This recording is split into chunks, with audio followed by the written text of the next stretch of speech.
and bets are going to get cracking. Blast one! Deep right field! Gone! Welcome to KNBR's Giants Warm-Up. Way back there! Goodbye! On the Sports Leader. We are back. What's going on, folks? Kerry Crowley hanging out with you this morning as we get you set for Giants baseball on the radio, coming your way from Camelback Ranch in Glendale, Arizona. It's the Giants and the Dodgers for the first and the only time this spring. I'm coming to you live from Scottsdale Stadium, where the Giants just wrapped up their morning workout. I'll pass things over to Joe Rizzo and the Giants broadcast crew in just about 45-50 minutes here, as they'll get you set with a quick pregame show. But first, here are the lineups today for the Giants against the Dodgers over on the road, Camelback Ranch. It's Grant McCray leading things off for Bob Melvin's squad, playing right field. Luis Matos will bat second, and he'll play left field. And then Jung-Hoo Lee gets the call in the third slot in the order. The Giants center fielder today, and the player expected to play center field upward of 140 times for San Francisco this season if he's able to stay healthy. Gerard Encarnacion, who's off to a great start this spring. He's hitting .455 through 11 at-bats. He's the designated hitter today in the cleanup spot. Casey Schmidt will go over to Glendale and play third base after Matt Chapman got the start yesterday. David VR fighting for his major league dream right now, whether it's with the Giants or with another team. He'll play first base this afternoon and hit sixth.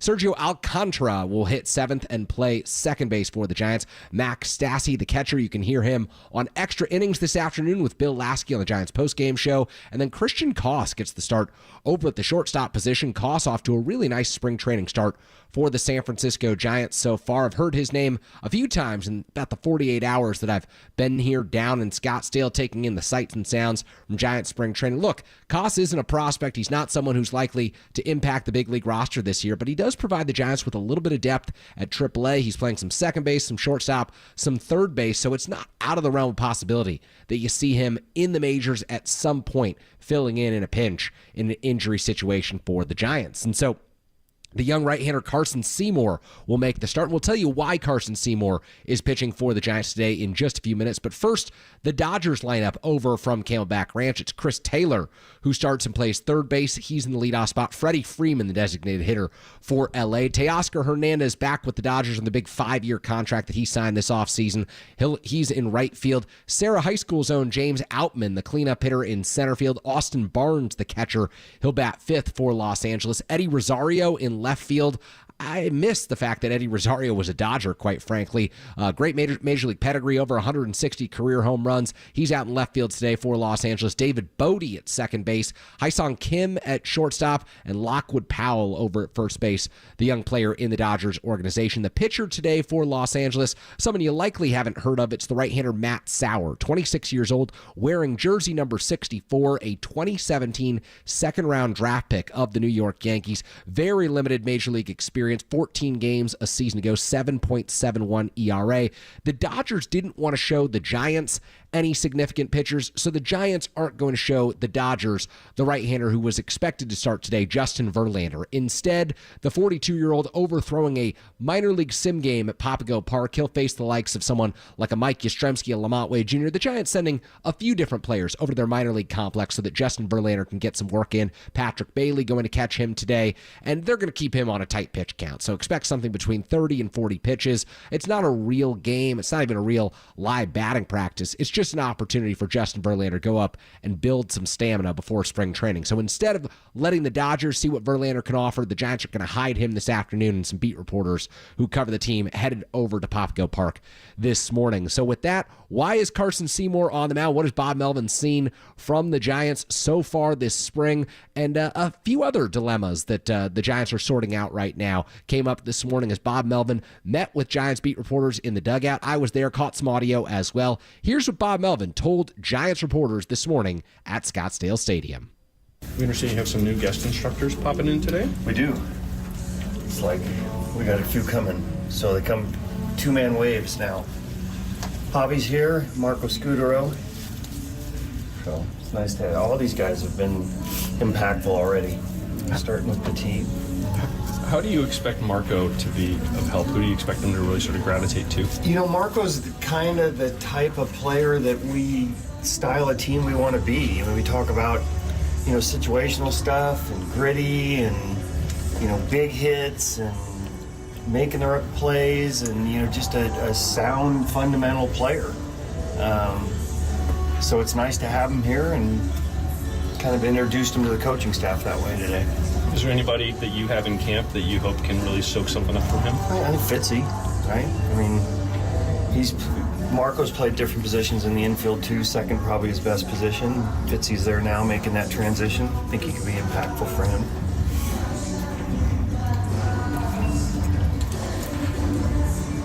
How many ups for Verlander today?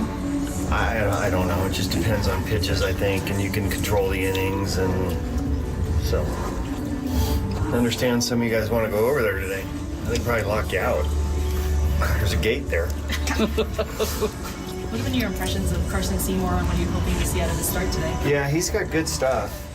Similar to Ragsdale, they both of them have big arms and, kind of the next wave of guys after the younger guys we have here, the Birdsongs, Harrison, Roop, and then they're kind of the next wave. So the hard part is getting them innings with, all these other guys that we have to stretch out too. But I think, it's nice that he's able to start over there. Saturday against the Dodgers, it'll be a packed house. I think it'll be good for him. But it's probably a couple innings today as far as that goes. Robbie going tomorrow? Yes. You gotten much of an impression of Christian Koss? Yeah, he's got a lot of energy in what he does. He's a terrific defender at whatever position we put him at. He's gotten some hits here at camp. I think he profiles more as a defender, but based on his play, we're giving him some starts, and he's earned it. So that's something that we've tried to, impress on these guys is, make your reps here. And typically that second group of guys that comes in the games decide whether or not you win games or not. And when you have a lead and you have defenders like him, he makes, we notice. Where all can he play around the diamond? He can play second, third, short. He tells me to play the outfield too. He just likes playing. Sounds like a gritty type. He is a gritty type. It's a big word this camp. It is. What's gritty mean? You know what gritty means. I want to know what it means for you. Fundamentally sound, aggressive, that type. And that plays how?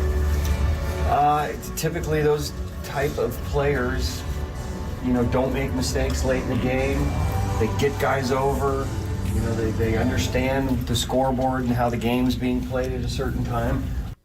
So a good conversation with Giants manager Bob Melvin this morning, and it kind of started off with the Giants introducing two new instructors this morning, including Marco Scutaro, who's in camp. Buster Posey, the president of baseball operations, inviting his old teammate back. Of course, the big trade deadline acquisition from 2012. Scutaro going to work with the infielders. Javi Lopez going to work with some of the Giants pitchers. And, of course, Javi, part of the Giants broadcast crew, so he'll be around the team for a lot of this season. But I think it's important that Scutaro's around because, as you heard Bob Melvin say, this is a team that's trying to redefine the fundamentals. It's trying to focus on running the bases well, trying to, play very clean defense. It's something that Marco Scutaro did an extraordinary job of throughout his major league career, both in Oakland during his tenure with Bob Melvin, of course, in San Francisco for the brief stint when he won a World Series and was just incredibly hot down the stretch. I don't think any of us will forget the 362 mark after the trade deadline when he came over from the Colorado Rockies. But Scutaro expected to inject the clubhouse with some energy during his stint here. Santiago Garcia spent the last week here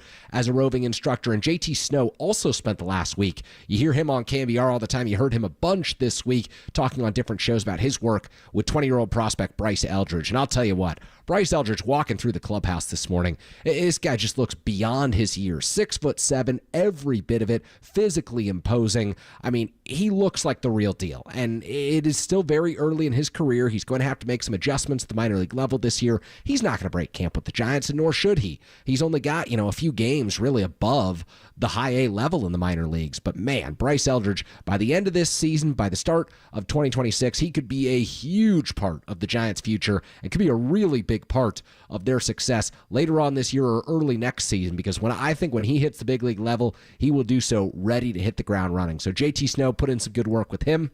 And the Giants really put in some great work on Friday afternoon as they get set to take on the Dodgers on Saturday over at Camelback Ranch. So we're looking back at what they accomplished on Friday against the Milwaukee Brewers. Not a whole lot of stock that you want to put into spring training games, but they won 9-2 going away against the Milwaukee Brewers, and nearly every starting player for the Giants was in the lineup. Logan Webb threw 3 innings of 1-run ball. Kyle Harrison in relief threw 2 innings of scoreless ball. Ryan Walker, Hayden Birdsong also took the mound. Randy Rodriguez finished out this game, and the Giants got early home runs from Matt Chapman and Wilmer Flores against Freddie Peralta, a prominent Brewer starter who's had a bunch of success at the major league level. So just a really big day in terms of setting things up what the Giants will look like this season. When they got off to a start like that against Freddie Peralta, you felt good. Logan Webb was able to get a number of ground balls. He saw the new infield behind him, Matt Chapman, Willie Adames, Tyler Fitzgerald, and Lamont Wade Jr. over at first base, all playing together for the first time this season. So Logan Webb spoke about that and so much more in his post-game conversation with Giants reporters. I was there to capture that. Here is Logan Webb, his post-game comments from Friday about what it was like playing with that group behind him. You're obviously a guy who induces a lot of ground balls. What's it going to be like to have that left side of the infield behind you this year? I got everyone involved today. Got Willie involved, Chappie involved, Fitzy got him a couple. So, I don't think many balls were getting past that group. So it was good to finally have them behind me. First time having them. So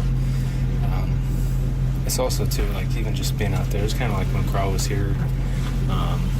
Looking back and moments in the game where you can look back and they're making a funny face or they're doing something. And Willie's kind of that guy. It happened today, so it's the same thing that Carl kind of did. But it's great to see them out there. Fitzgerald's first game of the spring, and obviously he's now at second. What do you think about having him there and that move for him? Yeah, it was. I think the biggest thing was. I think last year before, kind of moving them all around, playing outfield, playing shortstop, playing third, second. This year we signed Willie, and it was like from the minute we signed him, he's out there working out at second base. And, him and Schmitty all off-season were working out there, doing a lot of stuff at Papago with Willie there. Chappie was also there, so it looks really good out there. I mean, it's a small sample size, but I think I've seen him play there before, and I think he did a great job last year at shortstop. So I think it'll be a smooth transition. It's always good to see Fitzy out there. I think he's kind of a spark plug for us. Obviously, everyone knows how fast he is. I think obviously the fielding he's been great already. So I think it's kind of just getting comfortable there during games. And I think it'd be good for him because now it's just one position. Just worry about one position. You kind of saw that last year when I think when they DFA'd Nick and they said Fitzy, you're going to play shortstop every day. I think he went on to hit 10 homers in 11 days, right? It's just being comfortable in one spot. And I think that'll be huge for Fitzy. You guys have kind of made a habit of like watching each other's bullpens and when you warm up. What's it like to just warm up in front of a really big crowd during spring just because it's like more pitchers and more guys are in here? It's a lot of high fives when you're walking in. But it's awesome. We're all cheering for each other, all watching stuff. All trying to learn as much as we can from each other, so it's always good to see them out there. Did you stay out there to watch Kyle? I watched the first inning, then I was like, okay, I'm going to come talk to you guys. I'm going to go see my daughter, so. What did you think of? Obviously, that's his first spring out. Yeah, it looked like Kyle. Fastball had the good late life to it. To a couple really good sliders, changeups. So I'm excited for Kyle. He's worked his butt off to get back, and I know he was kind of still struggling to start the off season, but he's worked his ass off maybe too much a little bit at the beginning. He's a little light, but he's back to his good weight. So it's good to see Kyle back out there and throwing some good four seams. I know I was a little worried about some stuff, but I thought he looked great. Obviously the second inning, but is he still in there? Did he already finish? I think he just did 2, right? It's the first time, so I can't imagine he did 3 ups. Okay. It's only spring training, but Peralta's a pretty good pitcher. He's been pretty good in the league for a while. And that seemed to be one kind of consistent issue with the offense was getting to starters last year. When you see, like Wilmer connect and Chappie, do you think this offense is going to be maybe a little more adept at starting fast than they were last year? Yeah, I think we're going to be just underrated. I think people are probably going to look at our offense and maybe not think we have the best of them. But we got 3 guys in our lineup that hit over 20 homers last year, and it's not something that, and you got other guys too that are capable of hitting 20-plus homers. And I know, I think Matt is just going to kind of take off. I know when you're going through extension stuff and contract stuff and trying your hardest to play as good as you can. So that was Logan Webb, Giants pitcher, discussing a wide variety of topics after yesterday's start, including playing with that infield behind him, Matt Chapman getting off to a hot start against Freddie Peralta, Wilmer Flores homering as well, and Kyle Harrison's outing. And I think that the Giants were particularly encouraged by what they saw from Harrison yesterday. And I'll tell you, the velocity wasn't quite where I expected it to be. It was really 91 to 93 with a lot of 91s on the radar gun yesterday. But his fastball does have some tremendous late life to it. And you see it. It's just different. The way that he throws that pitch, it looks like it's coming straight and narrow right down the plate. And then all of a sudden, with about 10, 20 feet to go, it veers. And that continues to flummox hitters. And I think that that's one of the reasons that Harrison was able to have success last season. It wasn't the year that he thought he might have. It wasn't the year that prospect analysts were hoping that he could have, really bursting onto the scene in Major League Baseball. But Kyle Harrison was efficient, productive, and proved that on days when he didn't have his best stuff, he could still get out. So I think the challenge for him will be using his cutter and his slider more efficiently this year. And he's trying to decide, is that one pitch? Is it a hard slider that's really a true cutter? Or is it a big looping breaking ball that he can land in the strike zone against both right-handers and left-handers? So it's clearly an emphasis for him. He wasn't adept at throwing it yesterday. He wasn't really satisfied with the results that he saw, but he did discuss post-game, we'll have this audio for you in a moment, kind of the things that he's been tinkering with. And he started a little bit late, was sick, not in ideal condition, headed into spring training, but he's catching up quickly. And there's still a month to go, 27 days until opening day. So plenty of time for Kyle Harrison to make his move, claim that 5th spot in the rotation, beat out Hayden Birdsong and Landon Roop. And I'll touch on that in a few minutes as well, what the 5th spot in the rotation really means for the San Francisco Giants. But first, here's Kyle Harrison breaking down his outing from Friday afternoon. Yeah, I was looking to just fill up the zone, attack guys, and work on my pitches. And I feel like I accomplished that. Just attacking the zone. So throwing strikes, name of the game. 1 strike, 1 strike 2. That's something I'm striving to do this year. So it felt good. Good to get the first one out the belt and get out there with the boys. What kind of feedback did you get from the swings you guys were taking, especially in your second inning? Yeah, I'd say probably the heater. I love the heavy heat, the shape of it. I don't know if one was put in place that's great for me, and working on the cutter slider thing that I gave up the 2 hits on. So some fine tuning for spring for sure. So I got to not leave that thing so middle, but we're playing around with it. So we're gonna develop it and see how it goes. I mean, a lot of times people will do a bottom line analysis of what was the velo. It was 91, 92, touched 93. Is your first outing too? Was that about where you expected it to be? And obviously you can pitch at that velocity, but you expect there to be a little bit more too? 100%, and that's the thing right now. I think people are so they're so obsessed with the idea of me and velo, and that's the thing. Like you said it. I don't need to have the velo to get the swing and miss, and the analytics show that. But it'll get there, and that's something that. I haven't had the cookie cutter off season, so just going into the off season with putting my head down, and now the shoulder's right, body's feeling good. Now I don't want to rush anything, and I just want to go out there and compete, and did that today, and the velo will naturally come. It's good to see it's gradually been going up, live session to now game. So we're going to do it the safe and right way, and feeling great. So that's all I can ask for. You talked a little bit about the cutter slider and when you started to make those tweaks. When did you decide that was a pitch that you kind of needed to hone in on, and what does that process look like for you? Definitely in the off season, I'd say probably did a whole analysis of kind of my season last year and got the big slider, and that was something that I felt like wasn't really setting up anything as much. I could land it back door.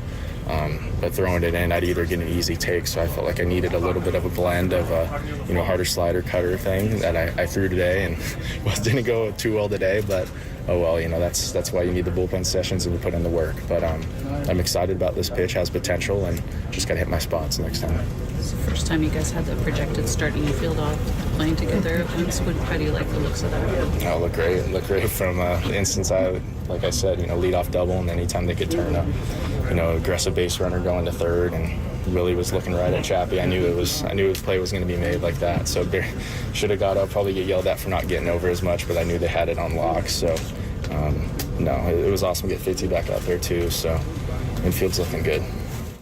Good breakdown from Giants pitcher Kyle Harrison, who made his spring debut on Friday afternoon. 2 innings in relief of Logan Webb. He's in competition for the Giants' 5th starter job with Hayden Birdsong, who also threw 2 scoreless innings against the Milwaukee Brewers on Friday. I really think one of the big themes from what I've seen so far in Scottsdale, my 48 hours down here, has been confidence. The Giants emanating a lot of confidence right now, and you'll hear that in the next segment. When we come back, I'm going to talk to Dominic Cotroneo, the pre- and post-game host for the Milwaukee Brewers, who got to know Willie Adames through the years and developed a close bond with Willie Adames. He talks about what Willie Adames can bring to the Giants clubhouse, and Matt Chapman also talked about that post-game yesterday. Chapman, of course, hits the big home run, signs the 6-year, $151 million extension in the month of September. So the Giants have got their left side of the infield locked up, and you can tell in talking to Logan Webb, Kyle Harrison, basically any Giants pitcher right now, they're so fired up about the group that they've got on this infield. They think that Tyler Fitzgerald is poised to take the next step at second base, and worth noting that Lamont Wade Jr. hit a big home run yesterday as well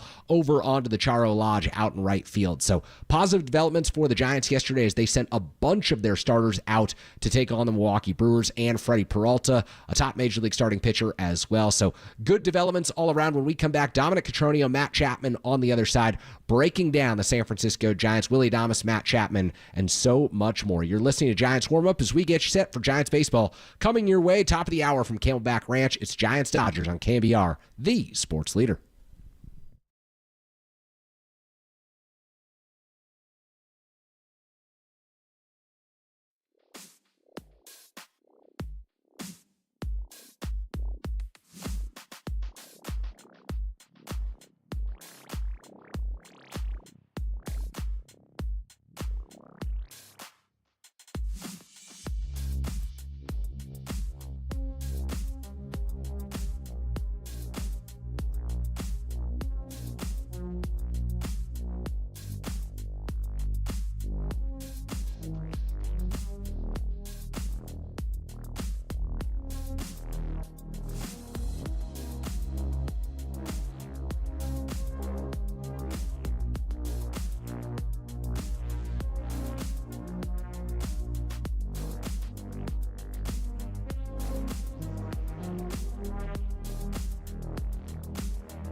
It's almost time for hot dogs, peanuts, cold beers, and orange and black baseball. Our Giants warm-up rolls on the sports leader. We are back here on Giants Warm-Up, getting you set for the Giants and the Dodgers. Coming your way from Camelback Ranch out in Glendale this afternoon. Giants on the road, Dodgers playing host. Shohei Ohtani not in the lineup. Carson Seymour on the mound for the San Francisco Giants. Big right-hander, very similar to Carson Ragsdale, who the Giants also excited to get a look at this morning. And Carson Whisenhunt threw a simulated game against Tyler Fitzgerald, Elliot Ramos, and Wilmer Flores out here at Scottsdale Stadium, where I'm bringing you today's pregame show from right now. And Carson Whisenhunt, I'll tell you, top left-handed pitching prospect in the Giants organization right now. Saw him throwing the fastball, clearly mid to high 90s velocity, looked really good, but that changeup that we've heard so much about ever since he was a second-round draft pick a few years ago out of East Carolina, that changeup just dances. It really looks like a left-handed splitter, which is such a rare pitch. And to put this in perspective, I haven't seen a pitch with this kind of movement, the kind of downward late movement on a true changeup since Kevin Gossman was in the Giants organization way back in 2021 before he signed the big 5-year contract with the Toronto Blue Jays to leave San Francisco. Of course, the Giants never giving him a comparable offer, the opportunity to return to San Francisco, which is something that he would have wanted to do, he said on the record. But that's neither here nor there. The point of this is that was such an integral pitch to Kevin Gossman's success in San Francisco and how he kind of renewed his life in his major league career. He was someone who'd been designated for assignment by the Atlanta Braves, pitched out of the bullpen for the Cincinnati Reds, signed a 1-year deal with the Giants, returned on a 1-year qualifying offer, and just reinvented himself with that incredible split finger pitch. And I don't know what the grip that Whisenhunt uses is. I don't get the sense that it's a splitter, but I really do see amazing stuff from that Giants left-hander in the early going this morning. So what I want to do right now is play an interview that I did yesterday with Brewers pre- and post-game show host Dominic Cotroneo, who did such a great job breaking down Willy Adames, what he'll mean to the San Francisco Giants, what he meant to the Milwaukee Brewers over the last few seasons. So Willy Adames playing yesterday against Milwaukee, 7-year, $182 million contract he signed with the San Francisco Giants this offseason. Here's Dom on what he will bring to the San Francisco Giants. All right, we're joined now by the Milwaukee Brewers pre- and post-game show host for WTMJ 620 AM in Milwaukee, Dominic Cotroneo, friend of our Giants warm-up show. Dom, how are you? It's great to be down here in spring training and not in Milwaukee, to say the least. It's the easiest joke to start every spring training interview with. It's nice to be in Phoenix, not Milwaukee. You know, one of my favorite things that the Brewers do in their press box over in Maryvale is at the start of the game, they'll actually give you the first pitch temperature in Milwaukee as opposed to Phoenix. And it's always like, oh, today is 27 degrees. And by the way, it's 80 in Phoenix. So keep that tradition up. It's been great. In fact, one day it was like 51 degrees and we didn't know it was 51 back in Milwaukee. We're all looking around like, what? Like, we got to get home or something. But it's been, needless to say, there's still snow on the ground. It's good to be down here and thawing out from the winter. So the reason I wanted to have you on today's show is very obvious. The Giants' big signing this offseason, really one of the biggest signings in franchise history, Willy Adames, 7 years, $182 million to be the shortstop of the present and the future. Very few people in Major League Baseball media know Willy Adames as well as you do. Before we even get to anything on the field with Willy, tell us about his character, because every Giants fan has fallen in love so far. There's absolutely no surprise for me that Willy Adames has quickly become a fan favorite for Giants fans. The simplest way I can put it is I have never seen that guy without a smile on his face, right? It's extremely, extremely rare. Like, if you have made Willy Adames angry, you are a single-handed person. Like, there's not many of you in this world. With that being said, Willy is somebody away from the field that one of the most things that we just tend to overlook, he's bilingual, okay? And in a baseball clubhouse, that is such a precious asset, to say the least. Somebody who grew up in the Dominican Republic, who learned English at a young age. He has been traded multiple times. He's experienced a lot of a baseball life, so he understands the struggles. Like, when the Brewers acquired him, he was a 205 hitter. He was not the player that he was, but still brought a smile every day to what he became, to sign one of the biggest free agent deal in Giants history. It is not a surprise in the slightest, because he is just as genuine as they come in this game. So let's get to Willy Adames, the player, because I think this is what really excites Giants fans. Ever since Brandon Crawford retired, or ever since Brandon Crawford was ultimately let go by the Giants and allowed to sign with the St. Louis Cardinals last offseason. There's just been a void at shortstop, and you feel that every single day, not just when, you watch this team play, but even when you look at the lineup card. This is someone who was out there for 12 consecutive years, who Giants fans depended on. It seems to me like one of the calling cards for Adames is the fact that he posts every single day, the fact that he's a clutch hitter and someone that you want up in those deciding moments. What did you see in Milwaukee as Adames kind of came into his own in that regard? Because you mentioned this, like he didn't arrive with the Brewers as that polished player. He was somebody that always had prospect hype and then got his cup of coffee with the Rays. It went okay. The 19 season with the juice ball, 2020, no one knew what to make of that season. He had some clutch playoff moments in 2020, and then he got off to a cold start in 21. But when he came to Milwaukee, at that time, the Brewers were kind of using Luis Urias as their everyday shortstop. It wasn't working out for them, and Adames quickly came in, brought Urias under his wing. They became a great tandem on the left side. You had Willie become a threat of power on that 21 team that won the division and went on to the NLDS against the Braves. But then he really, in 22 and 23, tapped into his power, right? 30 homer power, 100 RBI power. And the book is out on what people think about Milwaukee as a ballpark, as a hitter's park. I think it's an extremely fair ballpark. I think you don't need to overreact to the fact that, he's going from Milwaukee to San Francisco. When you look at the advanced numbers when it comes to Willie, StatCast readings, exit velocity readings, the homers he hit, they stay hits, if you will, to use an expression. There's always going to be concerns about a right-handed hitter coming to San Francisco, but you look at his numbers, you wouldn't be losing homers by coming to San Francisco. The player understands the plate discipline. He understands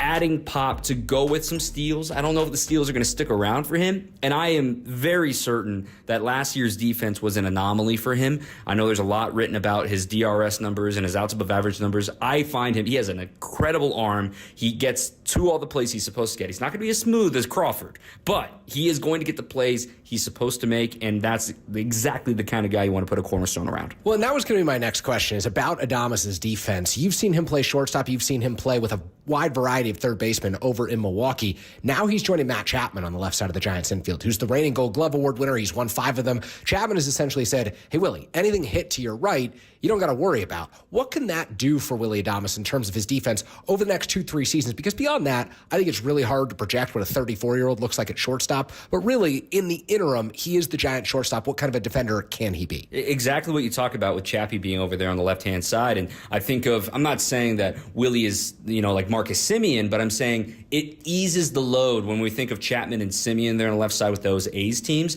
that it eases Willie's load, that he can cheat a little bit more toward the middle. And whatever ends up happening at second base for San Francisco, that message is spread over to that side. And all of a sudden, I really do believe Willie should be considered as an above-average defender. I'm not saying he's a Gold Glove, perennial Gold Glover, but last year is something that he was breaking in multiple gloves. Something was never quite in rhythm with him. And then a few of the plays that you're really supposed to make, he didn't make, and that really pulled him down. He still made spectacular plays. He really does thrive going to his left, and I think it's going to be a great fit here. So last one for you. When Buster Posey took over as the Giants president of baseball operations, he said, we are in the memory-making business in San Francisco. You've covered this Brewers team for a long time, essentially since Willie Adames arrived in Milwaukee. What are some of your favorite Adames memories on the field? I think with Willie this year in particular, in 24, becoming Mr. Steph Curry, as we nicknamed him, because he hit so many 3-run homers, and it stuck. I mean, he had he tied Ken Griffey Jr. for the most 3-run homers in baseball history.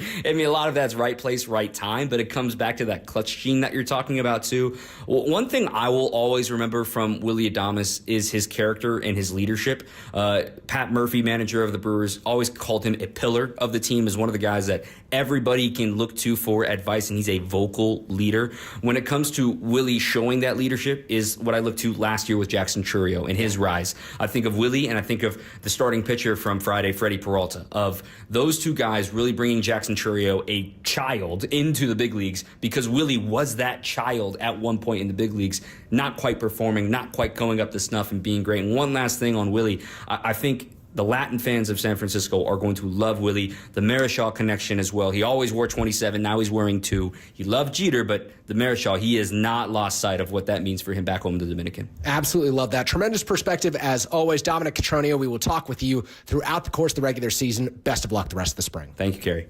All right, very fun conversation with Dom Cotroneo about Willy Adames, and you could just see the impact that Adames has had on this Giants infield already. He is a magnet in the clubhouse. Guys always coming up, asking him questions, and he just exudes positivity. I've really enjoyed watching the dynamic over the last 48 hours since I arrived in Scottsdale for these shows this weekend with Giants warm-up. And the other thing that I want to mention, so yesterday was Adames' reunion game against the Milwaukee Brewers, a team that, you know, he really became a star with and enabled him to reach the level that allows him to sign this 7-year, $182 million contract with the Giants. He spent 45 minutes after the game with reporters who cover the Brewers, just chopping it up, talking about his offseason, talking about, their plans for the entire season, and just really having such a great connection with them, talking about, of course, the late Bob Uecker and what Uecker meant to the Milwaukee Brewers organization. And, of course, we lost him this offseason. That's such a huge loss across Major League Baseball. So I just think what Willy Adames has done, the tone that he's setting, the foundation